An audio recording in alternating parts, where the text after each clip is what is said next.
আসসালামু আলাইকুম। আশা করি সবাই ভালো আছো বন্ধুরা। আজকে হচ্ছে আন্তর্জাতিক মাতৃভাষা দিবস। 21শে ফেব্রুয়ারি 1952 সালে আমাদের এই ভাষা আন্দোলনে অনেকে শহীদ হয়েছিল। তো তারপর থেকে আমরা এটিকে ভাষা আন্দোলন হিসেবে পালন করে আসতেছি। আসলে মাতৃভাষা হচ্ছে একটা আবেগ, কিন্তু আমরা এই ভাষার যে ব্যবহার করি এটা অনেক জায়গায় আসলে মিস ইউজ করা হয়। মানে কিছু ভাষা আছে যেগুলো আসলে ব্যবহার না করাই উত্তম।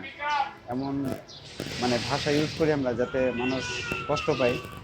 এক কথায় বলতে গেলে হয়তো বা কাউকে বকাবকি করা, গালিগালাজ করা, উচ্চ শ্রবণ করা, এগুলো থেকে আসলে বিরত থাকলে ভালো। আর যতটুকু পারি আমরা আসলে সবার সাথে ভালো ব্যবহার করি, সেটা সবার জন্য ভালো হবে।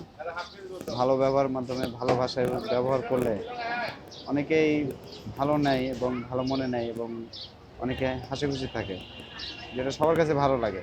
আর খারাপ ভাষা যখনই ব্যবহার করা হয় অনেকে কষ্ট পায়। আসলে আমরা চাই না যে কেউ কাউকে অন্য কাউকে কষ্ট দেয়। তাই সবার কাছে একটা আন্তরিক অনুরোধ, আপনারা ভাষার সঠিক ব্যবহারটা করুন, ভালো শব্দ ব্যবহার করুন, এমন শব্দ ব্যবহার করুন যাতে অন্যরা খুশি থাকে এবং আমরা নিজেরা ভালো থাকি। আসসালামু আলাইকুম।